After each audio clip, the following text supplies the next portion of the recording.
participar. Isso tudo o poder público, a sociedade como um todo também deveria propiciar. Se nós queremos debelar a violência, nós devemos também criar condições para que se superem esses abismos que existem na própria geografia da cidade.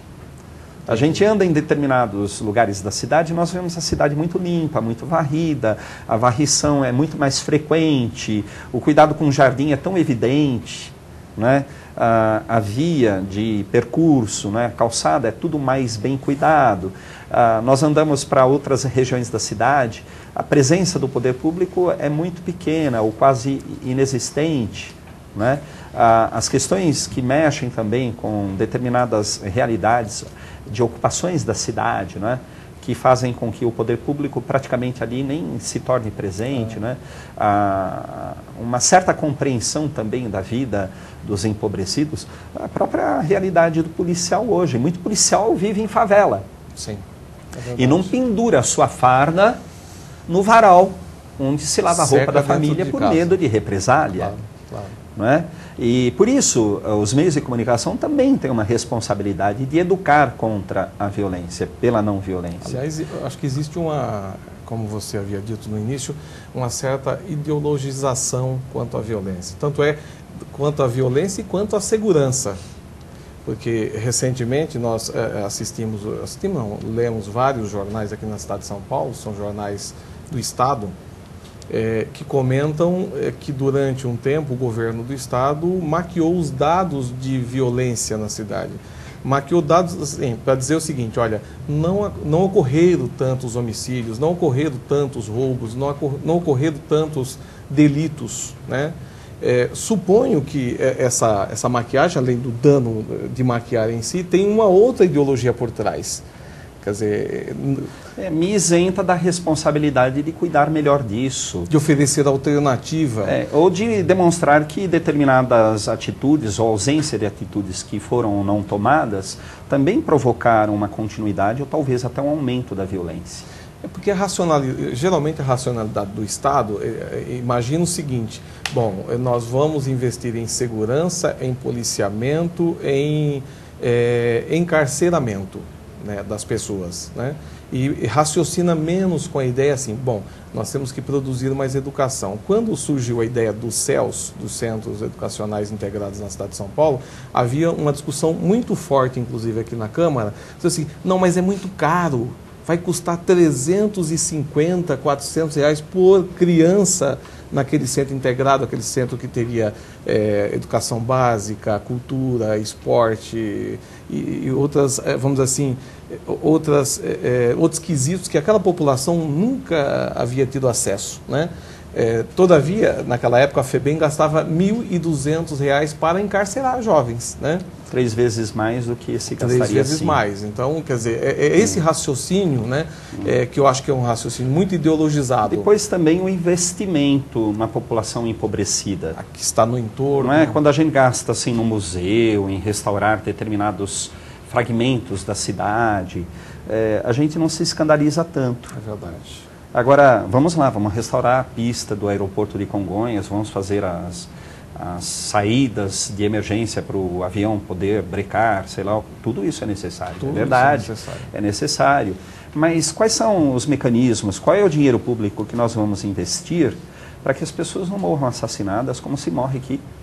Eu li que um dos índices maiores de assassinato na cidade é briga de vizinho. As pessoas brigam e se matam ali no muro das casas, ali na própria cerca da casa. São brigas assim estúpidas, né? Embora eu não entendo qual seria a legitimidade de algum assassinato. Entendi. Né? Não entendo como haveria. Não tem razão.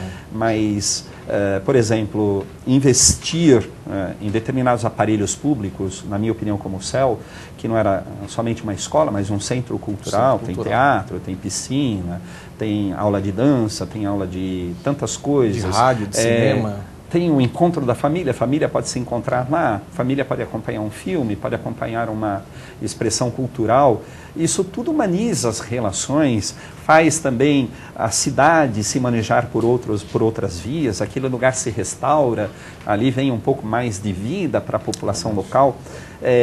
Ou seja, seria um absurdo a gente achar que investir na realidade da pobreza é uma despesa. Afinal de contas, o poder público não deve encarar em nada o que faz como despesa, porque todo o trabalho do poder público é como aquele da igreja, é sem fins lucrativos. Exatamente. O nosso lucro é o bem-estar. Exatamente. O nosso lucro é fazer a cidade mais humana. Tem que ser entendido como investimento. É um investimento e com certeza o é. E nem sempre as pessoas entendem por aí. Por isso que a violência, ela tem todo um escopo que se fundamenta numa ideologia de poder, de conforto, de vantagem, de privilégio, que se mantém assim e que se mantém não só no assassinato, se mantém também na fome, no desabrigo, na carência do transporte. Poucos dias atrás eu fui no Hospital Sírio-Libanês, que mais parece um hotel 5 estrelas, né, pela qualidade do atendimento, é uma referência, acho que não só no país, mas no mundo, né, um hospital como aquele. Eu estive dias anteriores no Hospital Santa Marcelina, visitando uma pessoa da minha comunidade que estava ali internada, né, numa situação um pouco mais precária, exatamente pelas condições da saúde da periferia. Entendi. Essas disparidades vergonhosas entre nós, elas deveriam ser eliminadas, não apagando o sírio-libanês, claro, que é uma referência, mas criando outros iguais ou do mesmo porte, exatamente na periferia. Melhorando o padrão daqueles que estão... Aliás, era outra crítica que se dizia, mas como é que se vai gastar tanto naquela região, né? Quer dizer, para que uma criança possa ter aula de música, possivelmente um músico que jamais teria acesso, né, a essa possibilidade. Então, é por isso que essa nossa conversa aqui sobre violência, ela resvala por um problema ideológico muito forte, ou seja, para uns tudo, para outros nada. E o poder público muitas vezes compactua disso na execução, na elaboração das suas políticas. Com certeza. Isso é um problema. Por exemplo, é muito mais barato, né? Isso eu dizia na Comissão de Direitos Humanos aqui da Câmara, quando se reuniu muitas pessoas para discutir daquele episódio que foi morto e arrastado um menino no Rio de Janeiro, que comoveu toda a sociedade brasileira, óbvio, né? Aí dali as pessoas que comungam dessa ideia da violência ser respondida imediatamente com a violência maior, já começaram, não, então tem que reduzir a maioridade penal, porque foi um jovem, quer dizer, não foi nem atrás das estatísticas, que mostram que não é. De fato, o problema. É esse, de fato, o problema. Mas, de qualquer forma, quer dizer, muito pouco se investe numa cultura de paz, muito pouco se investe em ações, né, que dignifiquem a pessoa humana. Nós começamos esse bloco falando da esperança. A propagação do desencanto também é uma razão de violência. Quando você cria no ambiente público, no ambiente familiar, a razão do desencanto. Então não tem ninguém na política que seja honesto. Não tem nenhuma religião em que as pessoas sejam honestas. Não tem um pai que seja amoroso com os seus filhos. Se nós vamos criando generalizações que destroem assim determinadas referências sociais, nós investimos na violência.